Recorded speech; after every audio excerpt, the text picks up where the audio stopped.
San Juan Clímaco, la escala espiritual, capítulo 5, de la penitencia. Penitencia es una manera de renovación del santo bautismo. Penitencia es comprador de humildad. Penitencia es repudio perpetuo de consolación temporal, corporal.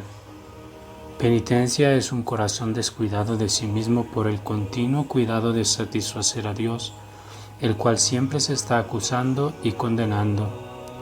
Penitencia es hija de la esperanza y destierro de la desesperación. Penitencia es reo libre de confusión por la esperanza que tiene en Dios. Penitencia es reconciliación del Señor mediante las buenas obras contrarias a los pecados. Penitencia es purificación de la conciencia. Penitencia es sufrimiento voluntario de todas las cosas que nos pueden dar pena. Penitencia es oficial de trabajos y tormentos propios. Penitencia es una fuerte aflicción del vientre y una vehemente aflicción y dolor del ánima. Todos los que habéis ofendido a Dios, venid de todas partes y juntaos, y oíd, y os contaré cuán grandes cosas para edificación vuestra descubrió Dios a mi ánima. Pongamos en el primero y más honrado lugar de esta narración las obras penitenciales de aquellos venerables trabajadores que voluntariamente tomaron estado y hábito de siervos amenguados. Oigamos, miremos y obremos los que fuera de nuestra esperanza caímos, conforme a lo que viéremos en este dechado. Levantaos y asentaos los que por la culpa de vuestras maldades estáis caídos, y oíd atentamente todas mis palabras. Inclinad vuestros oídos los que deseáis por verdadera conversión volveros a Dios. Pues como oyese yo, pobre y falto de virtud, que era grande y muy extraño el estado y humildad de aquellos santos penitentes que moraban en aquel monasterio apartado que se llamaba cárcel, de que arriba hicimos mención, el cual estaba cerca del otro monasterio más principal, rogué a que el Santo Padre me hiciese llevar allá, para ver lo que allí pasaba. Me concedió él esto benignamente, no queriendo entristecer mi ánima en alguna cosa. Pues como yo viniese al monasterio, o por mejor decir, a la religión de los que lloran, vi ciertamente, si es lícito decir, cosas que el ojo del negligente no vio, y la oreja del descuidado no oyó, y en el corazón del perezoso no cupieron. Vi, digo, palabras, ejercicios y cosas poderosas para hacer fuerza a Dios y para inclinar su clemencia con gran presteza, porque algunos de aquellos santos reos vi estar las noches enteras al sereno, velando hasta la mañana, y cuando eran combatidos y cargados de sueño, hacían fuerza a la naturaleza sin querer tomar descanso, antes se reprendían e injuriaban a sí mismos, y así también despertaban a los otros, sus compañeros, mirando al cielo dolorosamente y pidiendo de allí el socorro con gemidos y clamores. Otros vi que estaban en la oración atadas las manos atrás a manera de presos y reos, e inclinados hacia la tierra sus rostros amarillos, decían a voces que no eran dignos de levantar los ojos al cielo ni hablar con Dios en la oración, por la confusión de su conciencia, diciendo que no hallaban ni de qué ni cómo hacer oración, y así ofrecían a Dios sus ánimas calladas y enmudecidas, llenas de tiniebla y confusión. Otros vi que estaban asentados en el suelo, cubiertos de ceniza y de cilicio, escondido el rostro entre las rodillas, dando en tierra con la frente.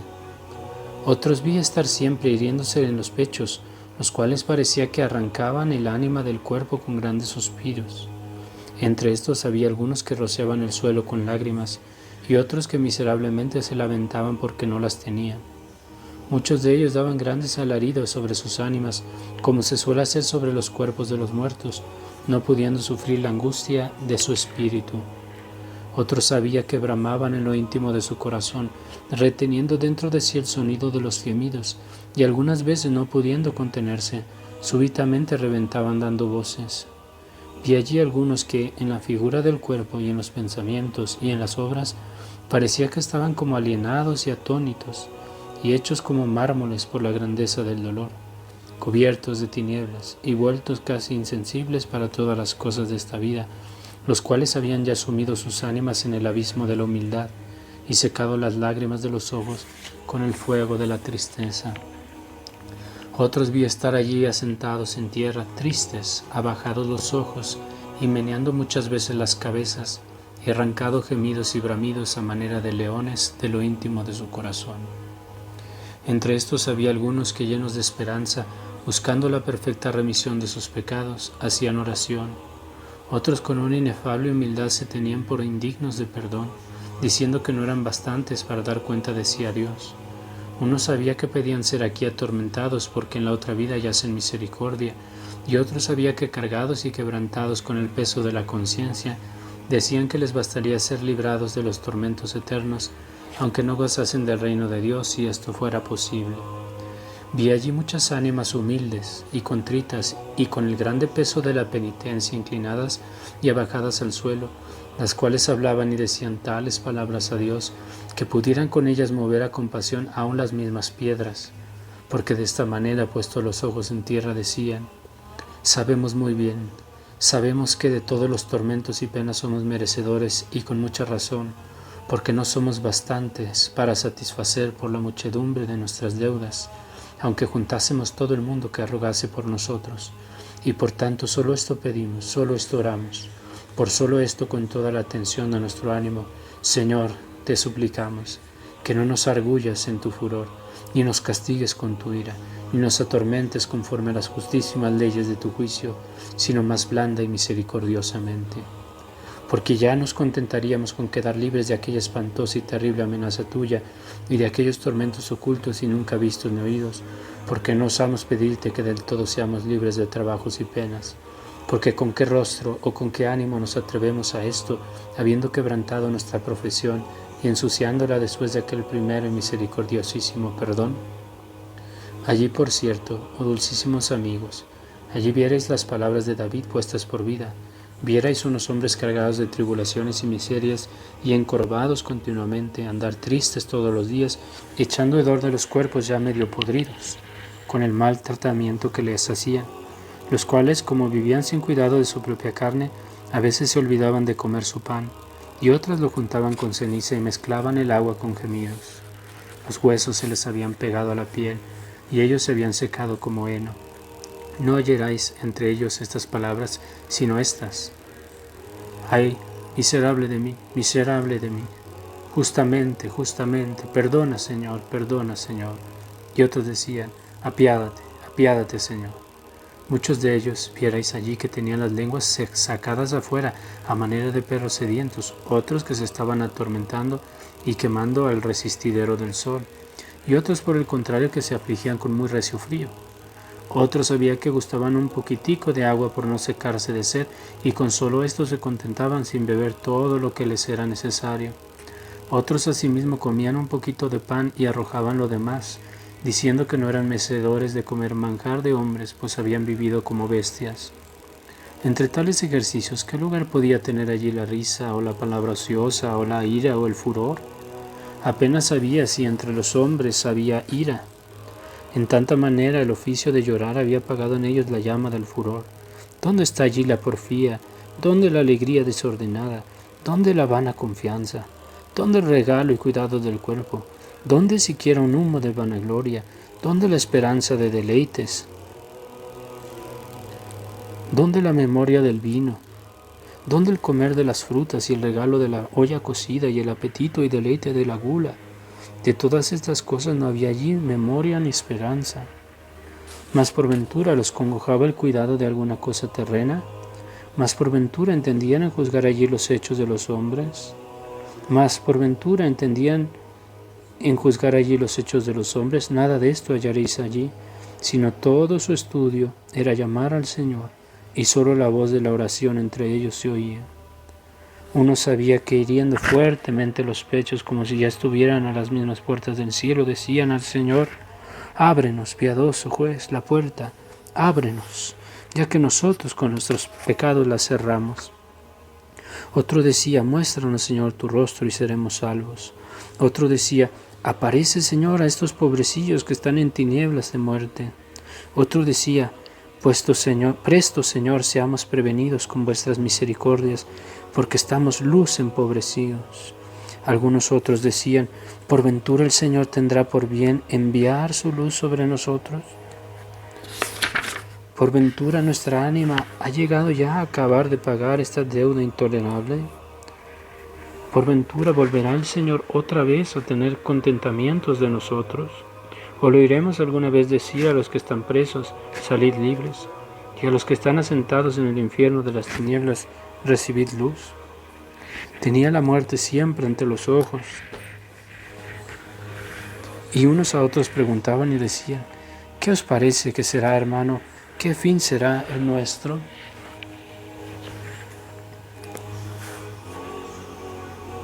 ¿Qué sentencia será aquella? ¿Por ventura nuestra oración ha podido llegar ya ante la presencia del Señor, o ha sido con razón desechada y confundida de Él? Y si llegó a Él, ¿qué tanto pudo? ¿Cuánto le aplacó? ¿Cuánto aprovechó? ¿Cuánto obró? Porque salida de cuerpos y labios tan sucios, poca fuerza había ella de tener. Por ventura los ángeles de nuestra guarda habrán ya acercándose a nosotros, o están todavía lejos. Pues si ellos no se nos acercan inútil y sin fruto, será todo nuestro trabajo, porque no tendrá nuestra oración ni virtud de confianza, ni alas de limpieza con que pueda llegar a Dios, si los ángeles que tiene cargo de nosotros no lo toman y se las ofrecen. Algunas veces se preguntaban unos a otros y decían: ¿por ventura aprovechamos algo, hermanos? ¿Por ventura alcanzaremos lo que pedimos?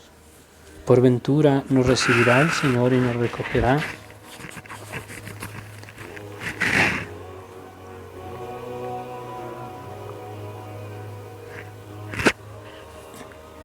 ¿En su seno como antes? A esto respondían los otros: ¿quién sabe, hermanos?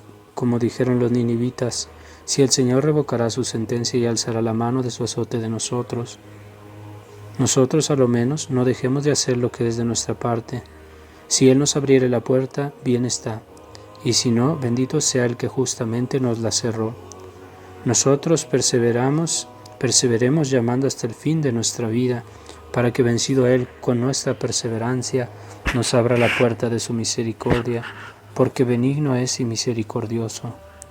Con estas y otras palabras semejantes, se despertaban e incitaban al trabajo, diciendo: corramos, hermanos, corramos, porque necesario es correr, y mucho correr, pues caímos de aquel tan alto estado de nuestra compañía. Corramos, hermanos, y no perdonemos a esta sucia y mala carne, sino crucifiquémosla, pues ella primero nos crucificó.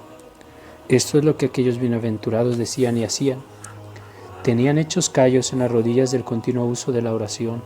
Los ojos estaban desfallecidos y hundidos dentro de las cuencas, y los pelos de las cejas caídos.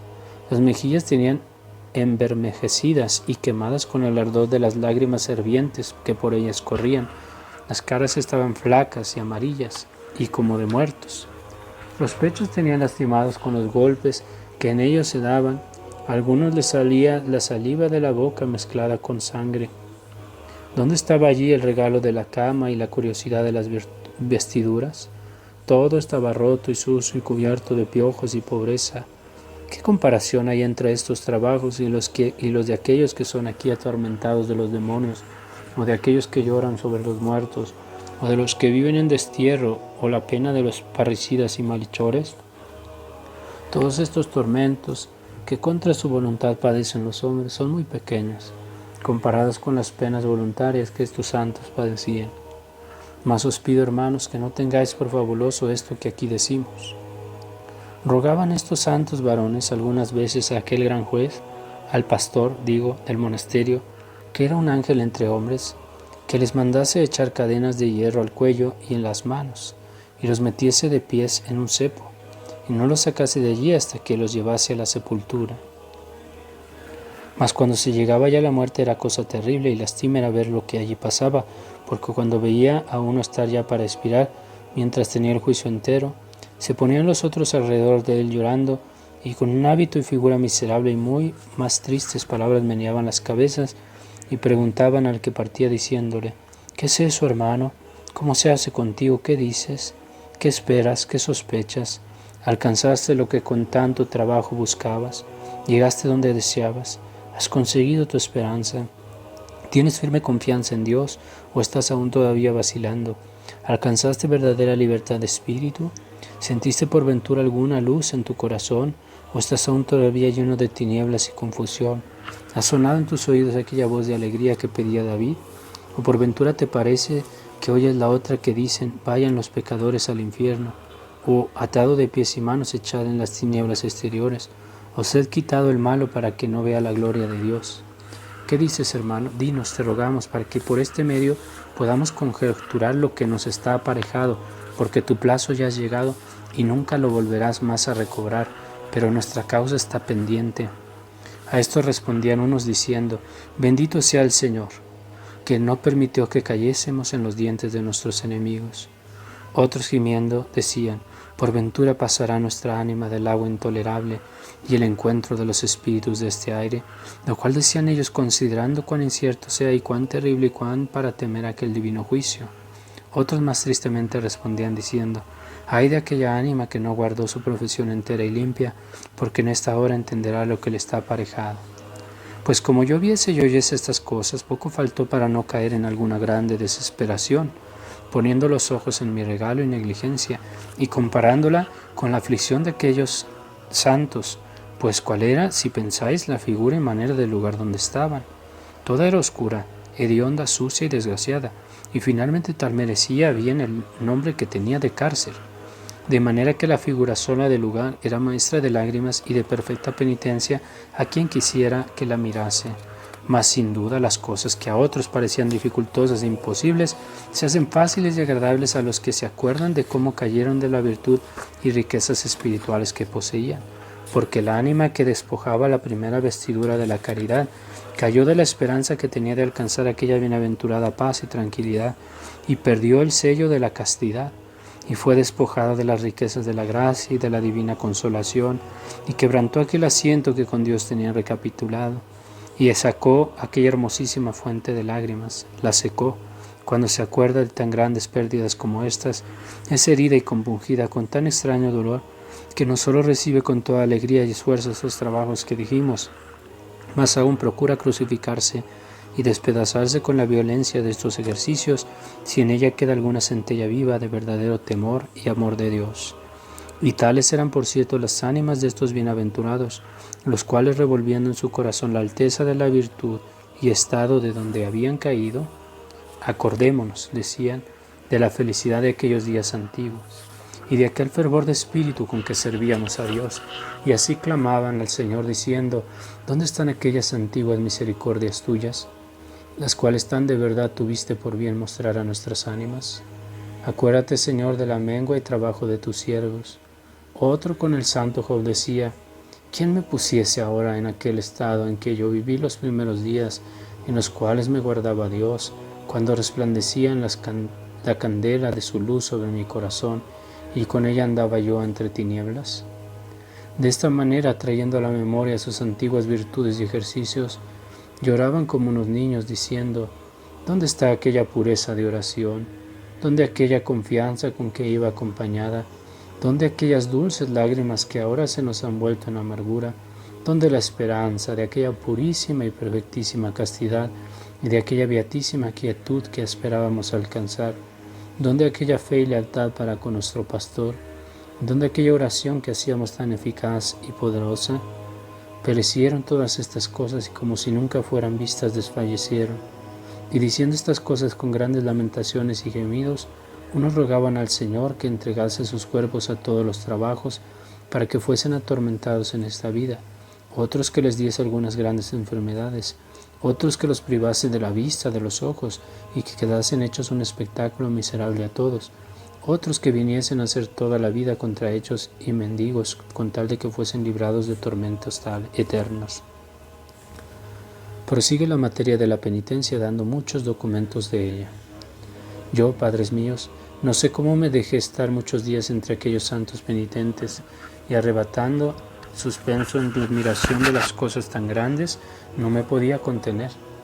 Mas volviendo al propósito de donde salí, después de haber estado 30 días en aquel lugar, me volví con un corazón casi para reventar al principal monasterio, y aquel gran padre, el cual, como vio mi rostro tan demudado y casi como atónito, entendiendo de la causa de esta mudanza, me dijo, ¿Qué es esto, padre Juan? ¿Viste las batallas de los que trabajan? A lo cual yo dije, vi, padre, vi, y quedé espantado, y tengo por más dichosos a los que así se lloran después de haber caído, que a los que nunca cayeron y no se lloran así, pues a aquellos sus caídas les fueron ocasión de una segurísima y beatísima resurrección. Así es, por cierto, dijo él, y añadió más aquella santa y verdadera lengua. Estaba aquí, habrá 10 años, un religioso muy solícito y diligente y tan grande trabajador que como yo le viese andar con tanto fervor, comencé a ver miedo a la envidia del demonio y a temer no tropezase en alguna piedra el que tan ligeramente corría, lo cual suele acaecer a los que caminan deprisa, y así fue como yo lo temía. Veis aquí pues donde se viene a mí, y desnúdame su herida, busca el emplasto, pide cauterio y angustiase grandemente. Y viendo que el médico no quería tratarle rigurosamente porque la culpa era digna de misericordia, se echó en el suelo y le tomó los pies y regándole con muchas lágrimas, pidió que le condenase a aquella cárcel, diciendo que era imposible dejar de ir a ella. ¿Para qué más palabras? Finalmente acabó con su fuerza que la clemencia del médico se convirtiese en dureza, que es cosa desacostumbrada y mucho para maravillar en los enfermos. Corre pues a este lugar y añádase por compañero de los que lloraban, y se hace participante de su tristeza y herido gravemente en el corazón con el cuchillo del dolor, el cual había afilado el amor de Dios. Tan grande pena recibió por haberle ofendido, que 8 días después que allí estuvo dio el espíritu al Señor, al cual yo como merecedor de toda honra traje a este monasterio y lo sepulté en el cementerio de los padres. Y no faltó a quien el Señor descubrió que aún no se había levantado de mis viles y sucios pies cuando el misericordioso Señor le había perdonado, lo cual no es mucho de maravillar, porque tomando él en su corazón aquella misma fe, esperanza y caridad de la pública pecadora, con las mismas lágrimas regó mis viles pies, con los cuales también alcanzó ese mismo perdón. Ya me ha acaecido ver en este mundo algunas ánimas sucias que servían a los amores del mundo casi perder el seso, las cuales, tomando ocasión de penitencia de la experiencia de este amor, trasladaron todo su amor en Dios y abrazándole con una insaciable caridad, alcanzaron perdón de sus pecados, como aquella a quien fue dicho, perdónensele muchos pecados porque amo mucho. Bien sé, oh admirables padres, que algunos habrá quien estas cosas sobredichas parezcan increíbles y otras dificultosas de creer, y a otros que sean ocasión de desesperación. Mas al varón fuerte estas cosas más son estímulos y saetas de fuego que enciende el fervor encendido en su corazón. Otros sabrán que aunque no se encienda tanto como estos, por no ser tales como ellos, mas con todo eso, conociendo aquí su flaqueza y confundiéndose y avergonzándose con estos ejemplos, alcanzarán el segundo lugar después de estos, y quizá los igualarán. Mas el varón negligente no oiga estas cosas que hemos dicho, porque por ventura no deje de hacer eso poco que hace con demasiada desconfianza, y se cumpla en él lo que el Señor dijo. Al que no tiene, conviene saber con alegría y prontitud de ánimo, eso poco que tiene le quitarán. Verdad es que los tales no solo de aquí, mas de cuantas cosas pueden tomar ocasión para favorecer su negligencia. Sepamos todos los que hemos caído en el lago de la maldad, que nunca de ahí saldremos, si no sumiéremos en el abismo de la humildad, que es propio de los penitentes. Mas aquí es de notar que una es la humildad triste de los que lloran, y otra la de los que pecan, cuando los reprende su conciencia, y otra es la que obra Dios en el ánima de los varones perfectos, que es una rica y alegre humildad. Y no curemos de explicar con palabras esta tercera manera de humildad, porque en vano trabajaremos.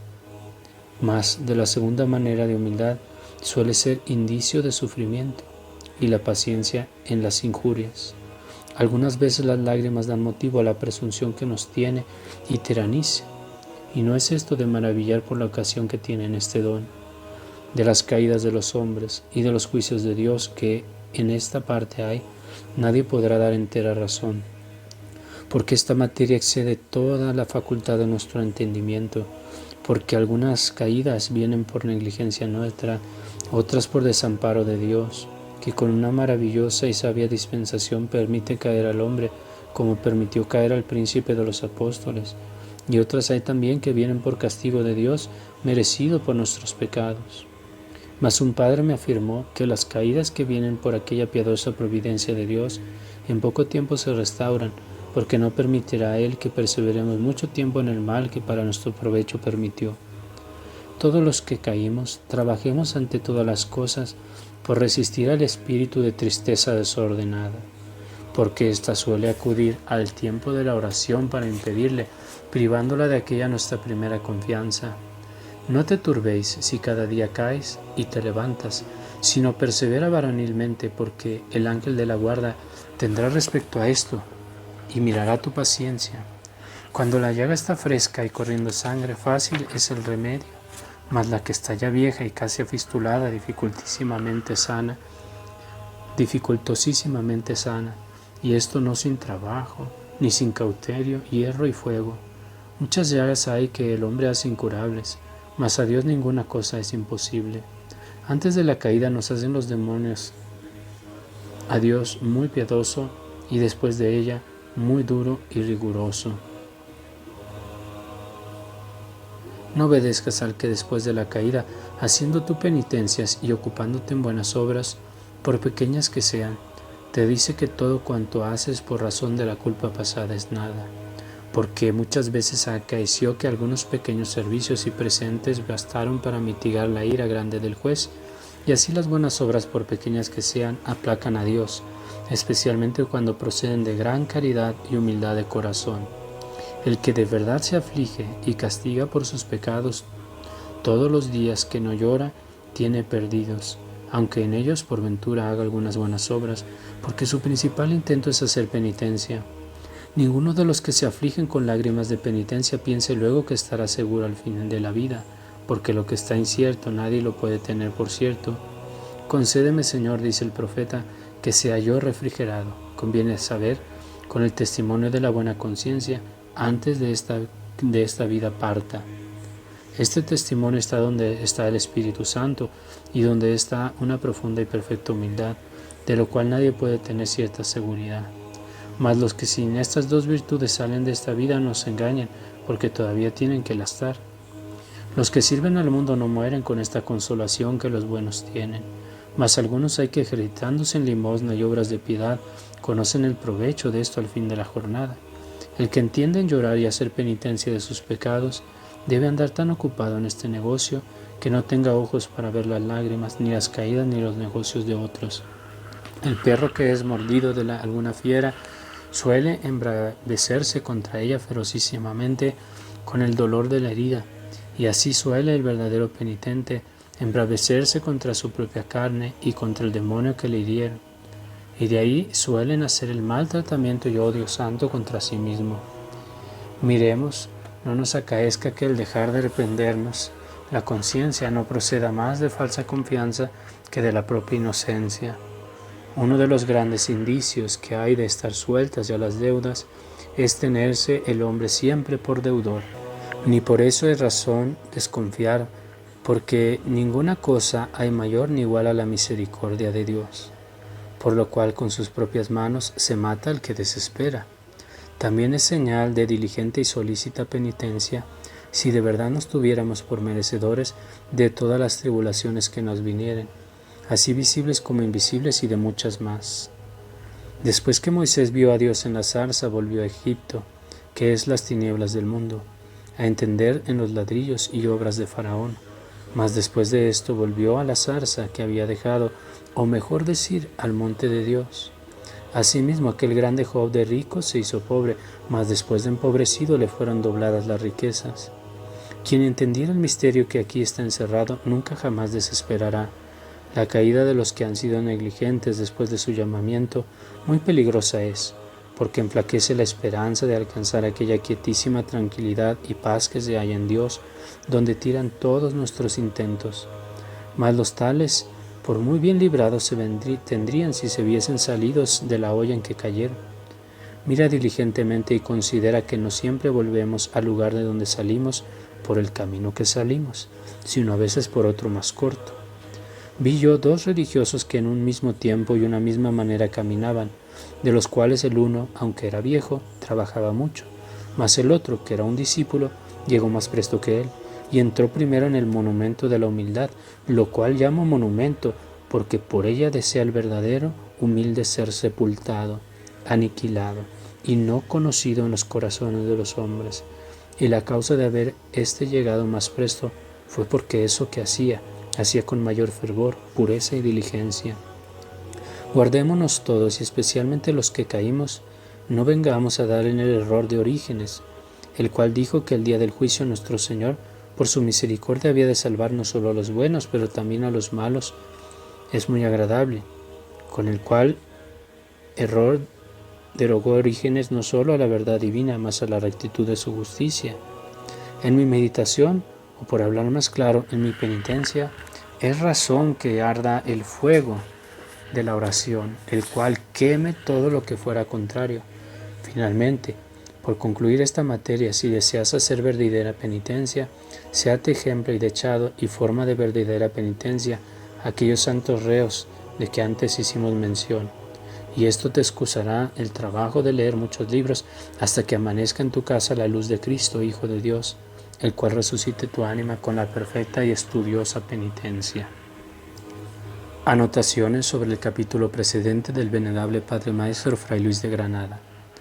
Así puedes muy ver, cristiano lector, de la manera que hacen penitencia aquellos a quien Dios infundió espíritu de verdadera y perfecta penitencia, y abrió los ojos con su divina luz para ver la hermosura del mismo Dios, la fealdad del pecado, el engaño del demonio, la vanidad del mundo, el rigor del juicio divino, el terror de las penas del infierno, la excelencia de la virtud con todo lo demás. Porque del conocimiento que Dios en el ánima infunde de estas cosas, nace este grande sentimiento y penitencia.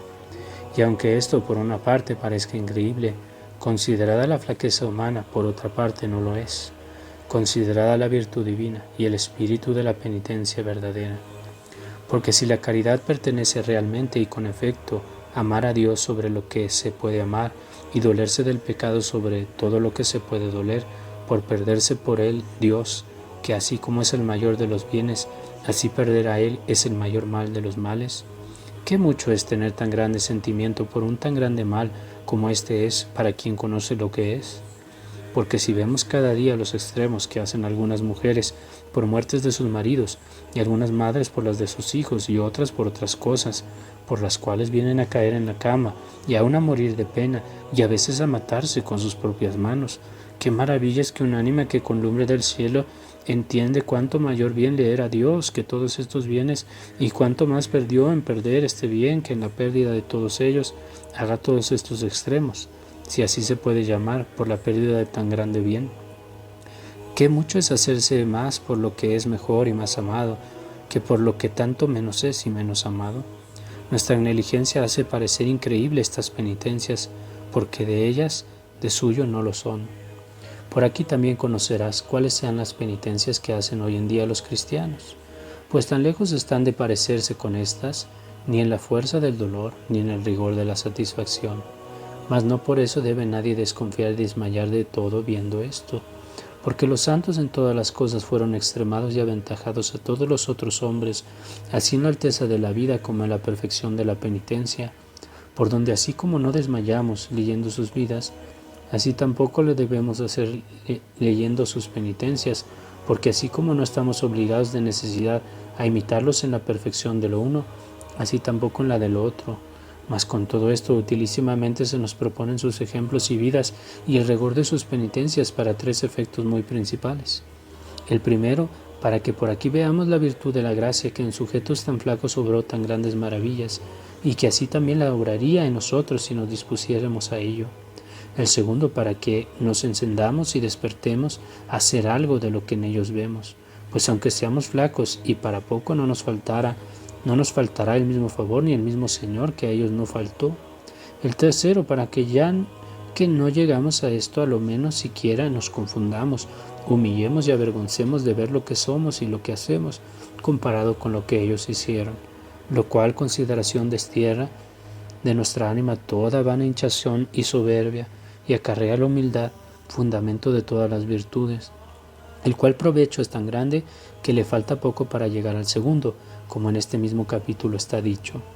Este es el fruto que debemos sacar de estas lecturas, y para esto se nos proponen, y no para desmayar ni desconfiar leyéndolas.